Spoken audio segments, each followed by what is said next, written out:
말씀의 제목은 하나님과 화목하라라고 하는 제목으로 오늘 나누고자 합니다. 이 한국의 성자라고 불리우시는 분이 있었습니다. 영락교회를 담임하셨던 고 한경직 목사님이신데요.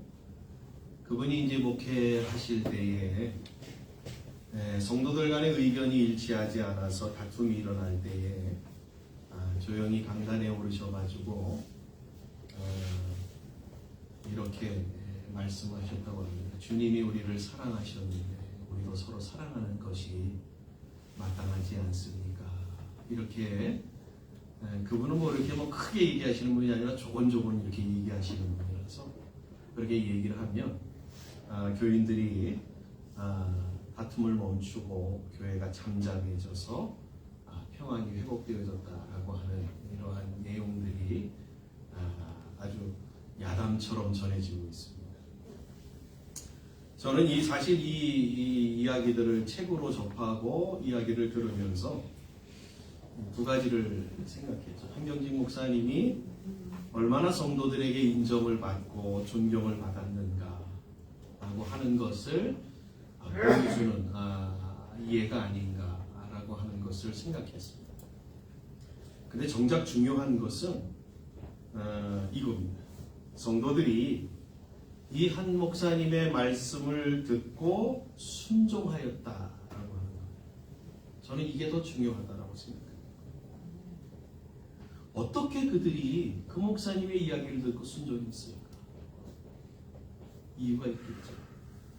그것은 그 성도들이 성경을 하나님의 말씀 그리고 하나님의 말씀에 있죠. 그 하나님의 말씀에 대한 순종함을 보여주는 그러한 모습이 아닌가라고 저는 생각을 하였습니다. 여러분 신앙 가운데 순종은요 우리의 신앙의 척도라고 할 수 있습니다. 그렇죠? 그러니까 얼마큼 내가 하나님 앞에 순종하느냐에 따라서 그 신앙이 어느 정도인가라고 하는 것을 우리가 확인하게 되어진다. 우리 성도님들은 여러분 목사님의 말에 순종하는 게 아니라 하나님의 말씀에 순종하라고 제가 읽어드리는 겁니다. 아셨죠? 하나님의 말씀에 순종하시는 그러한 분들이 되시기를 주의 이름으로 간절히 축복합니다. 하나님이 인정하시기를 하나님이 인정하시면 여러분 하나님이 여러분의 삶에 역사하시는 일들이 일어나게 됩니다. 저는 이러한 일들이 우리 성도님들의 삶 속에 좀 풍성하게 있었으면 좋겠다. 늘 기도하고 마음으로 소원하며 여러분들에게 말씀을 드립니다. 여러분 이러한 하나님의 말씀에 순종하시는 그러한 분들이 되어지셔서 정말 하나님의 놀라운 역사들을 여러분의 삶 속에서 경험하는 복된 분들이 되시기를 주님의 이름으로 간절히 축복합니다. 오늘 말씀은 사도 바울이 고린도 교회 성도들을 향하여서 이야기해 준 내용이 말씀입니다. 그 대표적인 이야기가 뭐냐면 여러분 하나님과 화목하십시오 라고 하는 내용이었습니다. 여러분 오늘 이 말씀 사도 바울이 고린도 교회를 향하여 고린도 교회 성도들을 향하여 했던 것처럼 저도 여러분에게 이렇게 말씀드리고 있습니다. 하나님과 화목하시는 분들이 되십시오. 이거는 제 얘기가 아니라 성경의 말씀이고 하나님께서 우리에게 명하시는 말씀이다 라는 것을 기억하시고 순종하시는 복된 분들이 되시기를 주님의 이름으로 간절히 축복합니다. 왜 하나님과 화목해야 되냐? 하나님과 화목하면 하나님의 은혜와 평강이 우리의 심령과 삶에 주어지기 때문이고 하나님이 찾아오시기 때문이다 라고 하는 겁니다. 사실 여러분 이 화목을 원하는 쪽은 우리가 아니고요. 사실은 하나님이 더 우리보다 더 원하신다는 거예요. 하나님이 우리와 더 화목해지고 더 친해지고요. 더 가까워지기를 우리보다도 하나님이 더 원하신다는 거예요. 하나님은 우리를 사랑하시기 때문에 우리가 하나님과 화목함으로 인하여서 하나님의 놀라운 은혜, 하나님의 놀라운 사랑, 그분의 풍성한 은혜 가운데서 살도록 하기 위해서 말입니다. 그래서 구약 성경에 보시면요, 모세오경에 특별히 보시면요, 하나님이 이스라엘 백성들에게 하나님과 화목하도록 하기 위하여서 하나님께서 제사 제도를 하나 주신 게 있습니다. 그게 뭐냐면 그 이름 똑같이 화목제, 화목하는 제사, 이 화목제를 하나님이 하나님 앞에 드리라 이렇게 명하시고 있음을 보게 되었습니다. 대표적인 말씀 출애굽기 20장 24절의 말씀을 제가 읽어드릴게요. 내게 토단을 쌓고 그 위에 내 양과 소로 내 번제와 화목제를 드리라. 내가 내 이름을 기념하게 하는 모든 곳에서 내게 임하여 복을 주리라. 이렇게 말씀하고 있습니다. 그러니까 하나님과 화목하는 것, 하나님과 가까워지고 하나님과 친밀하게 되어질 때에 하나님께서 어떻게 해주신다라고 말씀하시냐면 하나님의 복을 우리에게 주겠다. 이렇게 약속하고 말씀하고 있는 내용입니다.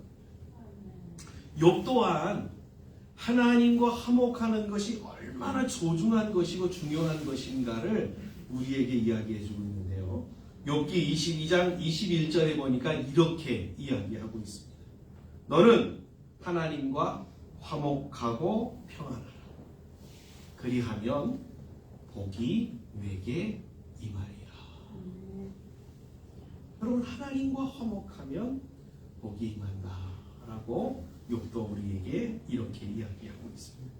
이러한 사실들을 알고 있는 바울이 바로 고린도 교회의 교인들을 향하여서 이야기하고 있는 거예요.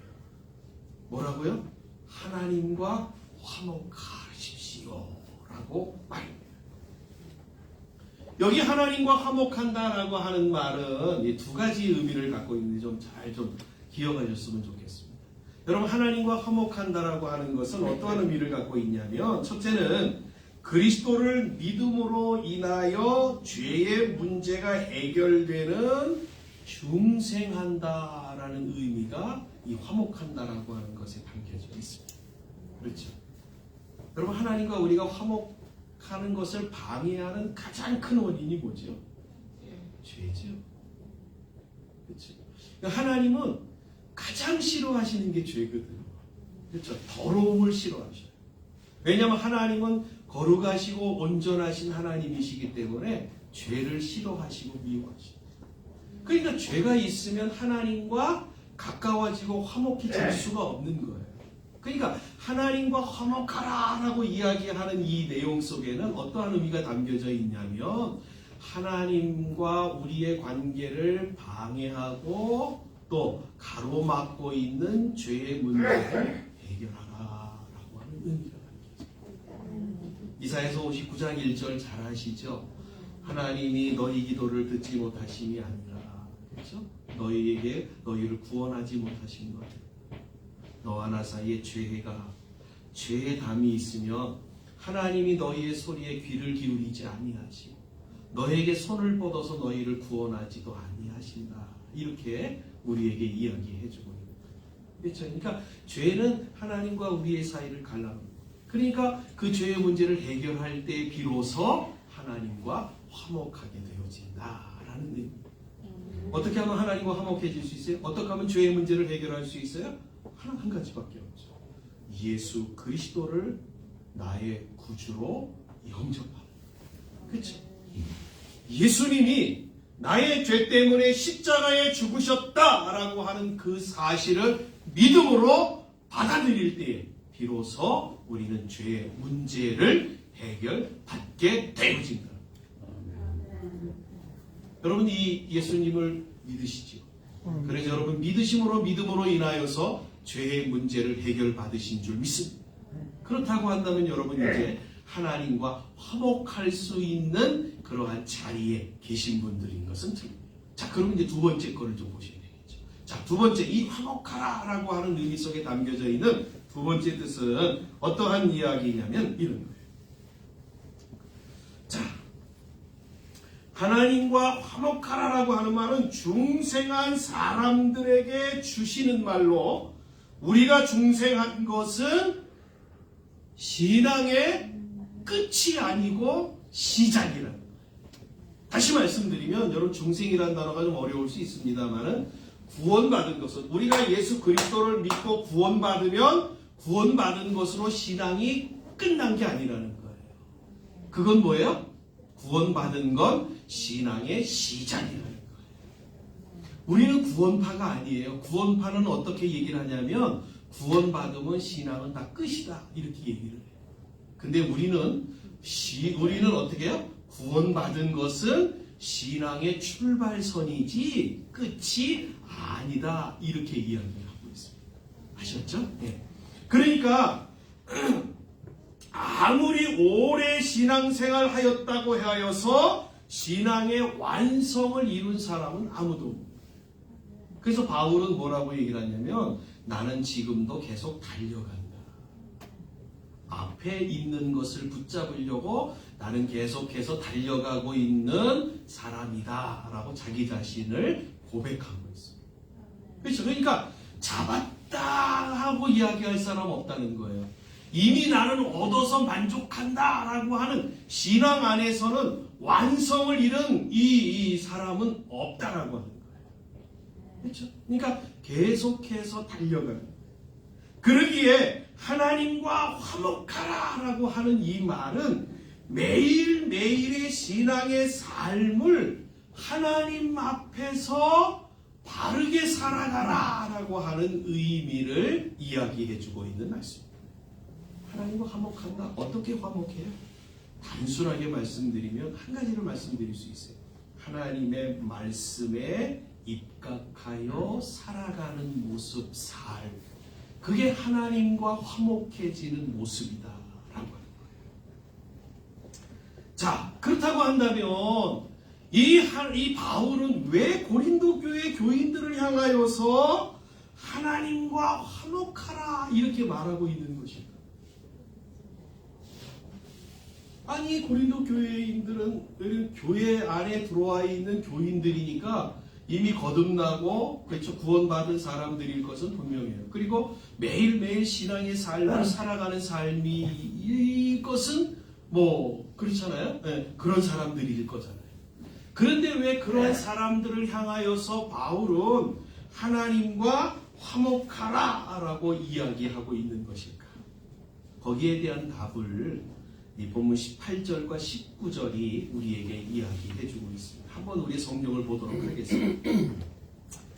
18절과 19절입니다. 모든 것이 하나님께로서 났으며 그가 그리스도로 말미암아 우리를 자기와 화목하게 하시고 또 우리에게 화목하게 하는 직분을 주셨으니 곧 하나님께서 그리스도 아래 계시사 세상을 자기와 화목하게 하시며 그들의 죄를 그들에게 돌리지 아니하시고 화목하게 하는 말씀을 우리에게 부탁하셨느니라.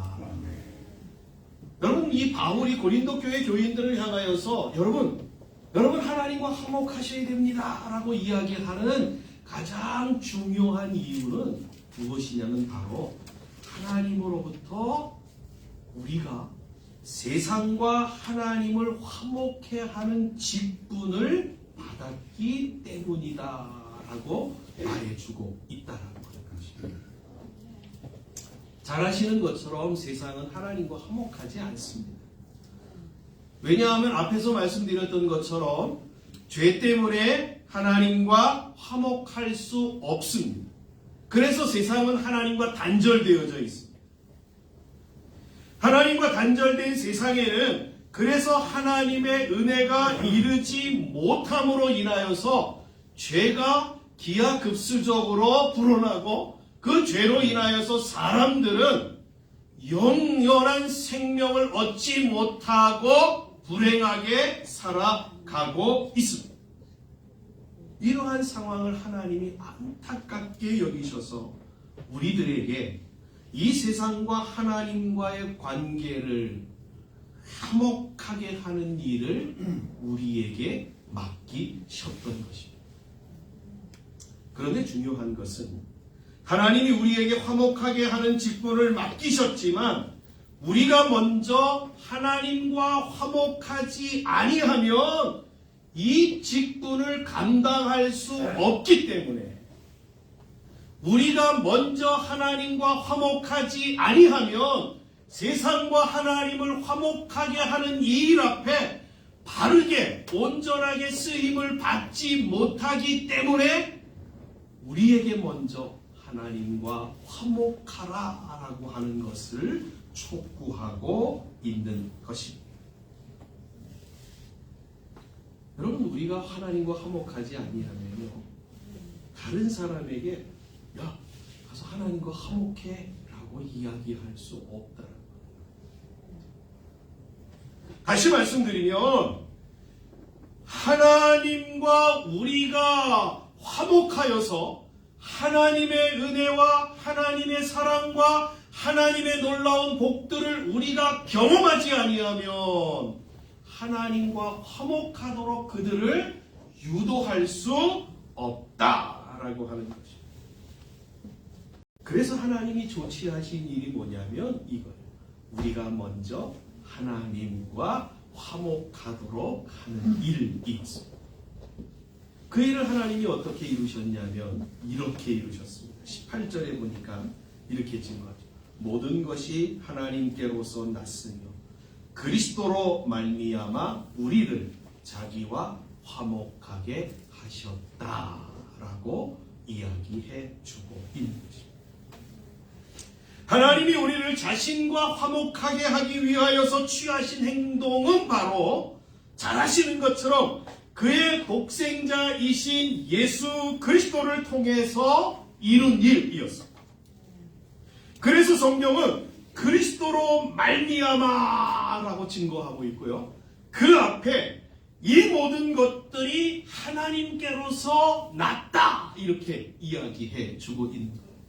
그러니까 하나님과 우리를 화목하게 하는 일은 그리스도로 말미암아 이루어진 일이라는 거예요. 그렇죠? 근데 그 일들을 누가 이루셨다고요? 하나님이 하셨다. 이렇게 성경이 이야기해 주고 있다. 여기 아주 중요한 내용이 하나가 있는데 뭐냐면 이 일을 하나님이 하셨다.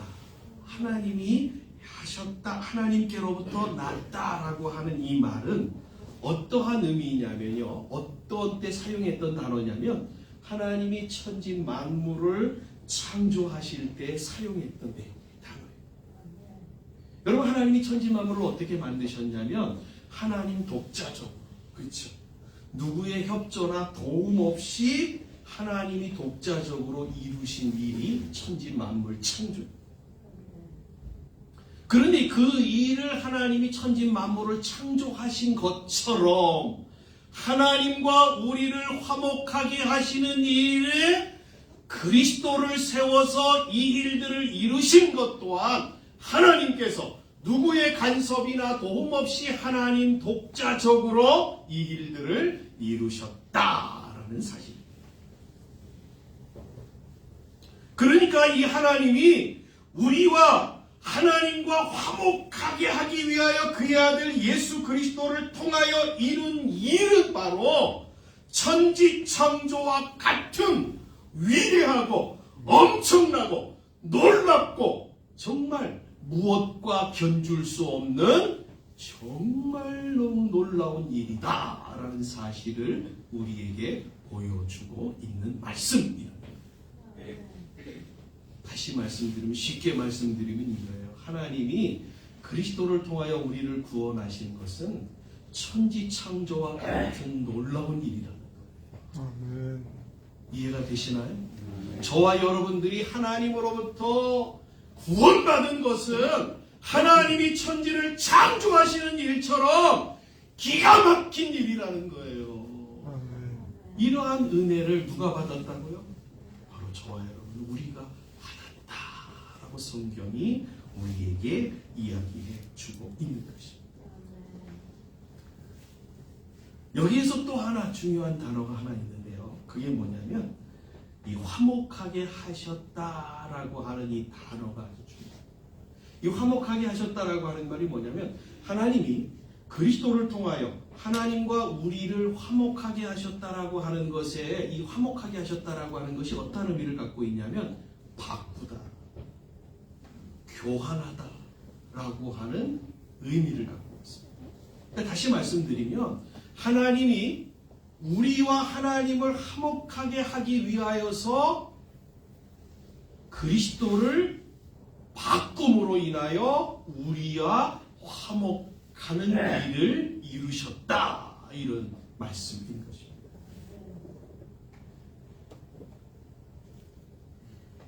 그러니까 이 화목하게 하다라고 하는 이 말은 다시 말씀드리면 동전을 동일한 가치의 다른 물건과 바꾸는 일인 것입니다. 그러니까 하나님이 그리스도를 통하여 우리와 화목하게 하셨다라고 하는 말은 하나님이 그리스도와 우리의 화목을 바꾸셨다라고 하는 일입니다.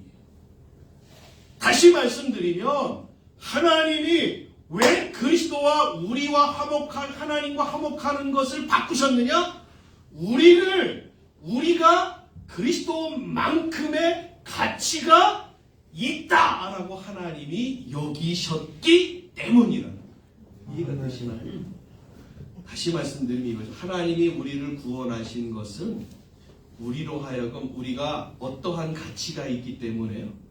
그리스도만큼의 가치가 있다라고 하나님이 여기셨기 때문에 그리스도를 교환함으로 우리를 구원하셨다라고 말씀하고 있습니다.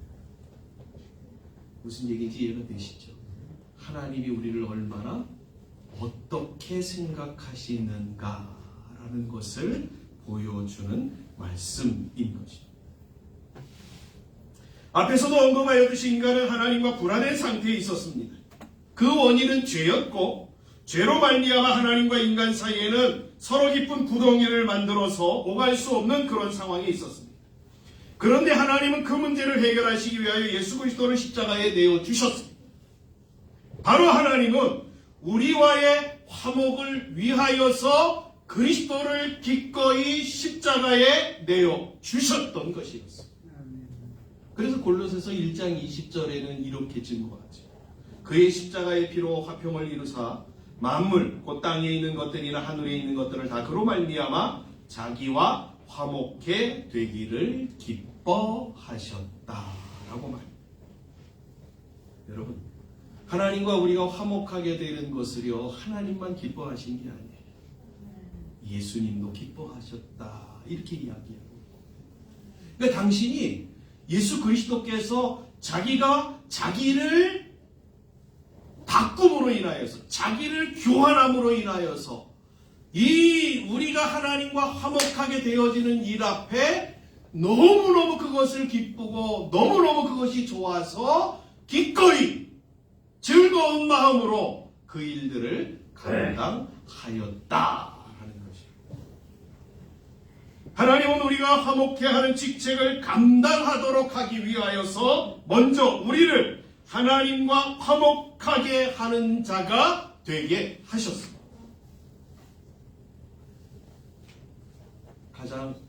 하나님이 가장 귀하게 여기는 독생자와 바꾸심으로 말입니다.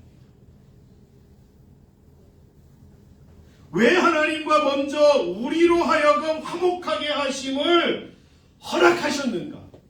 그리고 그 허락하심 속에서 화목해 하는 직분을 감당케 하셨는가?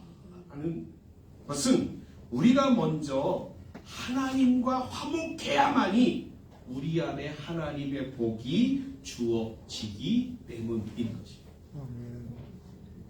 만약에 우리 또한 하나님과 화목하지 못한 죄인으로 있는 상태에서 화목해 하는 직책을 감당한다면 절대로 그 일을 감당할 수가 없습니다. 하나님과 화목해 하는 것이 무슨 의미인지, 그것이 어떠한 내용인지 아무것도 모르고 하나님과 세상을 화목해 할 수가 없습니다. 그래서 하나님이 먼저 우리를 화목해 하신 것은 우리로 하여금 먼저 하나님과 화목해 한 것이 어떠한 것인가, 그 결과가 무엇인가, 그 안에 화목하게 되어질 때에 그 나타나는 현상들과 내용들이 어떠한 것인가라고 하는 것들을 우리가 먼저 경험하고 알고 깨닫고 느끼고 그렇게 함으로 인하여서 그 화목됨들을 전할 수 있도록 하셨던 것이었습니다.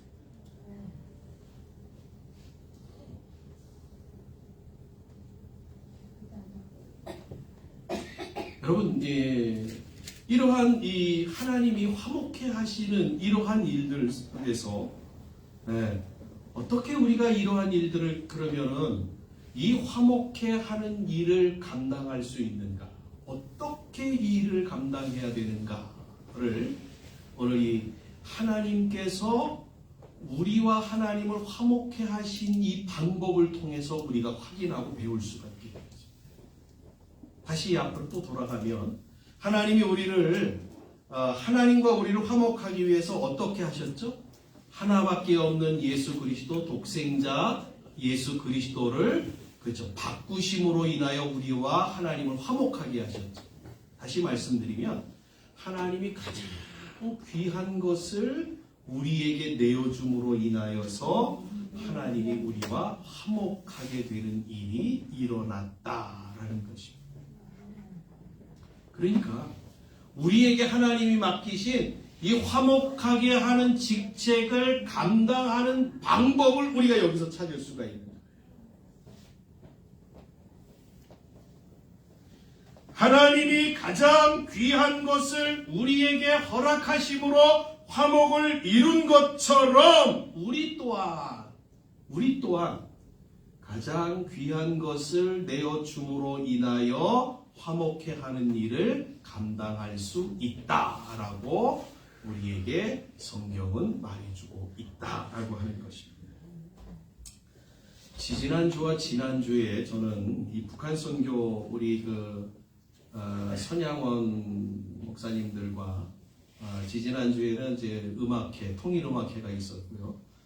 또 지난주 주일날이니까 이제 지난주 목요일날에는 이제 그 실행위원들이 우리 교회에서 모여서 같이 이제 예배를 드리고 여러 가지 이제 내용들을 이야기하였습니다.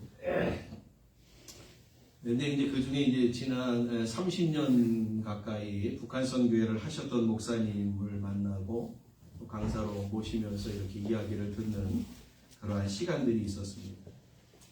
우리나라의 탈북이라고 하는 단어가 사용된 지가 한 27년 정도 된다고 합니다. 또한 지금까지 북한에서 우리나라에 탈북하신 분들이 한 3만에서 3만 5천여 명 정도 된다고 하죠. 그 중에서 한 100명에서 130명 정도가 이제 목회자의 꿈을 꾸고 신학교에 들어가셔서 이제 신학 공부를 하고 이제 공부를 마치고 이렇게 배출되신 분들이 계시다고 합니다. 그런데 가장 충격적인 이야기를 제가 들었습니다. 그 충격적인 것은 이들이 이 탈북하신 분들이 신학교를 가는 목적이 탈북자로서 북한 선교의 꿈을 이루기 위해서가 아니다라고 합니다.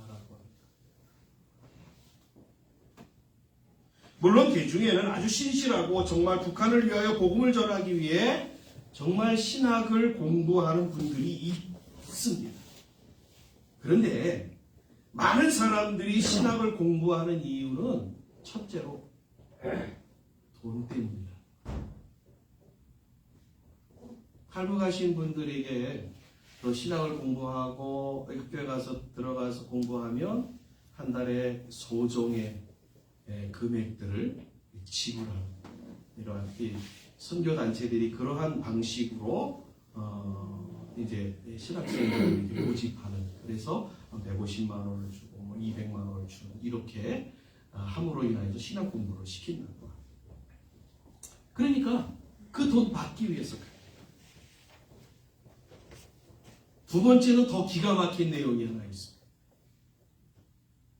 더 충격적인 것은 이들이 신학교를 가서 목사가 되고 전도사가 되려고 하는 이유는 바로 그들이 가장 쉽게 돈을 벌 수 있는 일이 목사라고 여기기 때문이라는 거예요. 그러니까 이들의 시각에서 목사는 어떠한 사람이냐면 이야 죄송합니다. 주둥이만 가지고 먹고 사는 사람이라는 인식들입니다. 여러분, 북한 사람들의 특징 아시죠? 어렸을 때부터 철저한 훈련들과 교육들을 통해서 북한 사람들, 여러분, 넘어오고 막 이렇게 인터뷰하는 거 보면 말 못하는 사람이 없을 정도로 말들을 기가 막히게 잘해요. 거기다가 더 기가 막힌 거는 김일성의 주체 사상이 여러분 어디에서 온 건지 아시죠? 기독교의 10계명과 똑같다. 그러니까 김일성 수령만 빼고 하나님 아버지만 집어넣으면 그 내용은 다 똑같답니다. 그러니까 이 사람들은 주체사상을 그냥 어려서부터 그냥 막 그렇잖아요. 몸에 배듯이 했으니까 거기다 하나님 아버지만 집어넣으면 어디서든지 써먹을 수 있는. 우리나라 사람들은 또 그렇잖아요. 헛박하고 뭐 공갈치고 막 이러고 막 윽박들이고 그러면은 꼼짝 못하잖아요. 우리나라 사람들은 겁많이 먹잖아요. 그렇죠? 이 사람들이 그냥 딱 보니까 그냥 이거는 뭐 꿀알바보다 더 기가 막힌 일이다.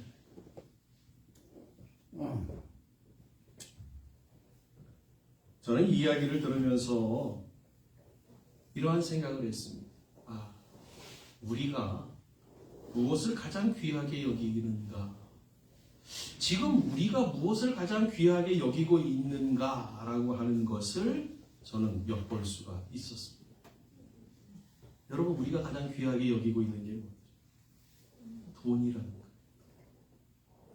그래서 가장 귀하게 여기고 있는 것, 돈. 그렇죠? 그래서 북한 선교도 뭐 북한 선교뿐만이 아니라 선교도 돈을 가지고 하면 그것이 최선의 선교라고 생각하였던 것입니다. 그런데 그것이 탈북자들을 통해서 여실히 드러나게 된 거예요. 한국교회가 뭐예요? 돈을 가장 중요하게 여깁니다. 북한에도 신앙을 지키는 분들이 있답니다. 지금도요. 70년, 80년 문이 닫히기 전서부터 신앙생활 하시던 분들이 계속 지금까지도 생존해 계신 분들이 계시기 때문에 그분들을 통해서 신앙이 계속해서 물려져 가지고 이어지고 있다고 합니다. 그 중에서 탈북하신 분들이 있어서 그들에게 좀 더 힘이 되도록 북한에 있는 분들에게 물질로 돕기를 원한다라고 그들에게 이야기했더니 여러분 어떠한 반응이 일어났는지 아세요? 그 신앙이 있는 분들이요 펄쩍 뛰면서 이렇게 얘기했다고 합니다. 당신들 우리 북한에 있는 이 성도들을 다 죽이려고 하십니까? 북한에 있는 교회들을 다 몰살시키려고 하십니까? 이렇게 이야기하면서 제발 돈 주지 말라. 한국교회가 돈을 줌으로 인해서 다 망가진다. 라고 거절하였다라고. 우리 한국교회가 북한에 있는 교회를 돕고 탈북자들을 돕는 것은 뭐예요? 물질이 아니라는 거예요. 물론 이러한 일들을 감당하고 북한 선교 사역을 감당하는 모든 선교 사역에 감당하면은 물질이 필요한 것은 분명히 맞습니다. 그리고 여러분 아시잖아요. 3만 5천 명의 탈북자들이 다 넘어오면서 그들이 누구를 도움을 받았다면 거의 다 선교단체의 도움을 받아서 그들이 한 사람에 들어가는 돈이 보통 400~500만 원씩이라고 그 돈들이 얼마나 많이 들어갔어요. 그런데 중요한 것은 그렇게 해가지고 넘어온 사람들이 하나도 고마움을 느끼는 사람이 한 사람도 없다는 거예요. 지금 이러한 일들 때문에 그렇죠? 한국교회가 선교의 방향을 지금 바꿔야 되는 게 아니냐라고 하는 이러한 이야기들이 지금 나오고 있습니다.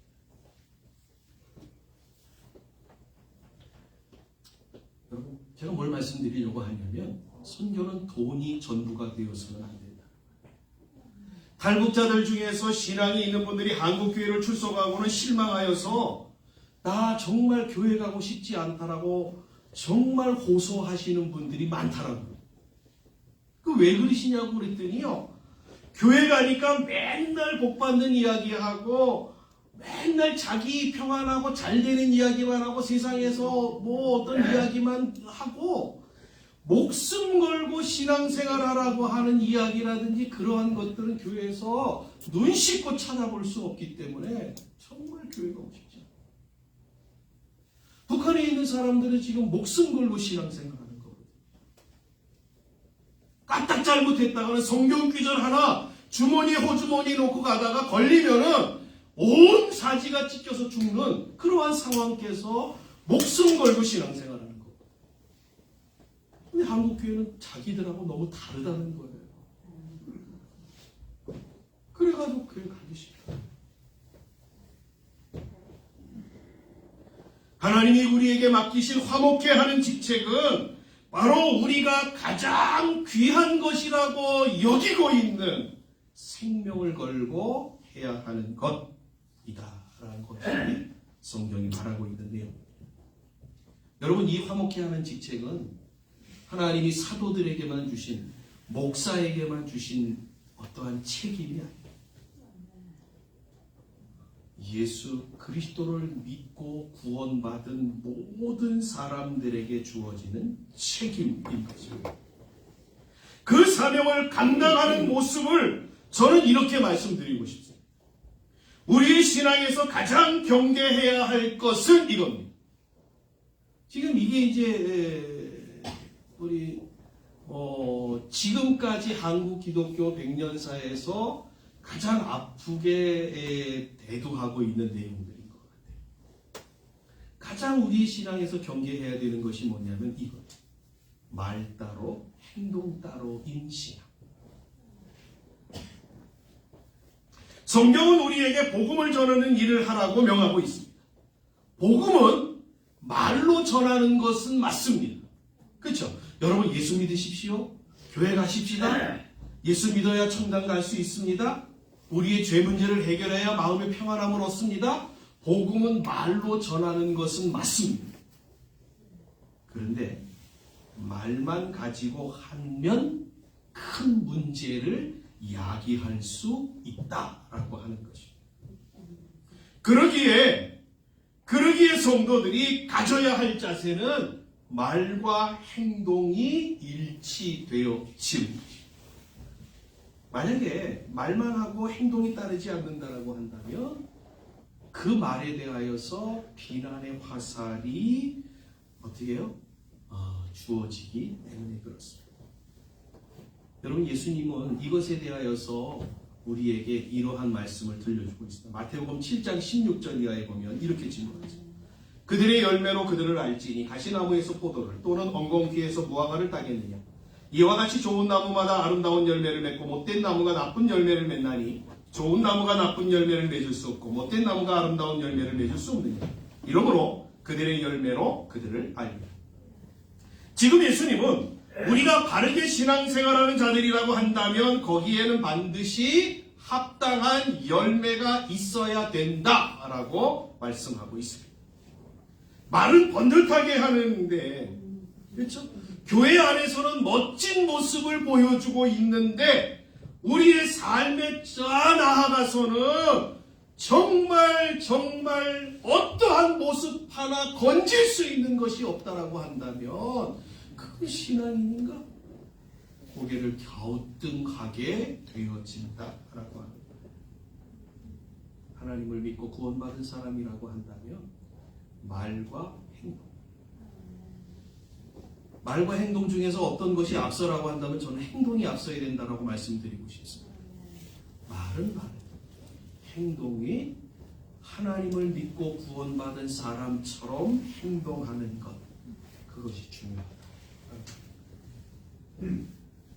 여러분, 주님은 우리에게 열매가 있어야 된다고 얘기해요. 구원받은 사람이라고 한다면, 하나님을 믿는 사람이라고 한다면 열매가 있어야 된다고 얘기하지 않습니다. 이러한 열매가 바로 우리에게 하나님이 주신 화목해 하는 직책을 감당하는 일이라고 저는 말씀드리고 싶습니다. 우리가 나가서 예수 믿으세요, 이게 아니고요. 여러분의 삶에서 먼저 하나님 앞에서의 아름다운 열매를 맺는 것, 그것이 1번 하나님과 세상을 화목케 하는 일이라는 거예요. 이해가 되시죠? 그 열매는 어떤 열매예요? 대표적인 그 갈라디아서 5장 22절과 23절에 성령의 9가지 열매가 나오잖아요. 사랑과 희락과 화평과 오래 참음과 자비와 양성과 충성과 온유와 절제라는 열매.